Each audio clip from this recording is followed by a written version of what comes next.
গ্রামটির নাম ছিল রূপপুর। সেখানে ছিল এক বিশাল রাজপ্রাসাদ।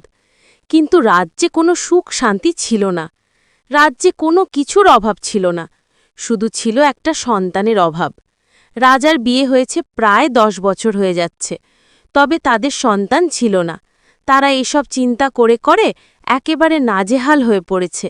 রাজা একদিন রানীকে বলে, দেখো, আমাদের কত কিছু আছে, তবে শুধু একটা সন্তানই নেই। আমাদের তো কোনো কিছুরই অভাব নেই। বড় একটা রাজপ্রাসাদ আছে, তাই তো মানুষ বলে টাকা পয়সা থাকলে সুখ হয় না। আর রানী বলে, হ্যাঁ, তুমি ঠিক বলেছ। আমরা কবে একটা সন্তানের মুখ দেখব? আমাদের কি কোনোদিন একটা বাচ্চা হবে না? রাজা বলে, তুমি চিন্তা করো না, কাল দেখি একটা সাধুকে আসতে বলবো। দেখি সে কিছু পরামর্শ দিতে পারে কিনা। রানী বলে, হ্যাঁ তাই করো, দেখি কি হয়। পরের দিন একটা সাধু আসে রাজপ্রাসাদে এবং তাদের কিছু পরামর্শ দিয়ে চলে যায়। তাতেও তাদের কোনো কাজ হয় না। এভাবে অনেক সাধু এসে পরামর্শ দেয়, কিন্তু তাদের কোনো কাজ হয় না। আস্তে আস্তে রাজ্যের সবাই এই কথা জানতে থাকে। রাজ্যে ছিল এক গরিব কৃষক। রাজার জমিতে কাজ করে সংসার চালাত।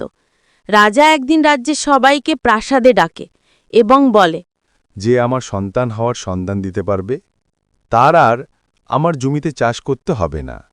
সে আমার প্রাসাদেই থাকবে, তার আর কোনো কষ্ট করতে হবে না।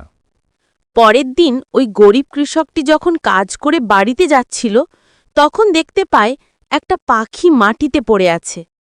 কৃষকটি ভাবে পাখিটির হয়তো কিছু হয়েছে। সে গিয়ে পাখিটাকে তুলে বাড়িতে নিয়ে যায়, আর পাখিটি সুস্থ হওয়ার পর পাখিটাকে ছেড়ে দেয়। কিন্তু সেটা পাখি ছিল না, সেটা ছিল একটা পরী। কৃষকটি যখন প্রতিদিন কাজ করে বাড়িতে যায়, তখন পরীটা পাখির রূপ নিয়ে গাছের একটা ডালে বসে কৃষকটিকে দেখে। কৃষকটি একদিন কাজ করে বাড়িতে ফিরছিল। তখন হঠাৎ করে পাখিটা কৃষকের সামনে এসে বলে, দাঁড়াও, তুমি কোথায় যাচ্ছ? পাখিটাকে কথা বলতে দেখে কৃষকটি অবাক হয়ে বলে, তুমি কথা বলতে পারো? এই রকম পাখি আমি কখনো দেখিনি। তখন পাখিটা বলে, আমি হলাম একটা পরী। আমি পাখির রূপ নিয়ে তোমাকে দেখি গাছের ডালে বসে। তোমার মনে নেই, কয়েকদিন আগে তুমি তো আমাকে সাহায্য করেছিলে? কৃষকটি বলে, হ্যাঁ, আমার মনে পড়েছে। পরী বলে, তুমি খুব ভালো মনের মানুষ। তাই খুশি হয়ে আমি তোমাকে উপহার দিতে চাই। তুমি কি চাও? তখন কৃষকটি বলে, আমি তোমার কাছে কিছু পরামর্শ চাই। তুমি কি আমাকে বলতে পারবে? পরী বলে, হ্যাঁ, অবশ্যই, বলো।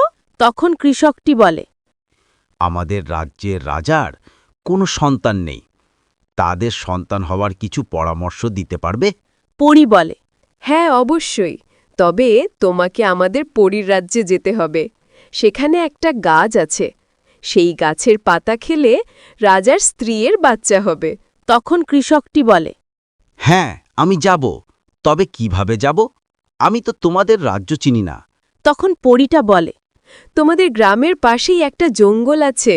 জঙ্গলটা পাড়ি দিলেই আমাদের রাজ্য। তারপর কৃষকটি বলে, তাহলে এখন বাড়ি যাই। এ কথা বলে কৃষকটি বলে যায়।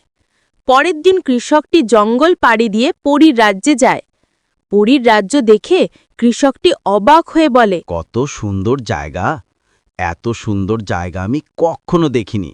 তখন হঠাৎই পরীটা চলে এসে কৃষকটিকে বলে, এসো, তোমাকে ওই গাছগুলো দেখাচ্ছি।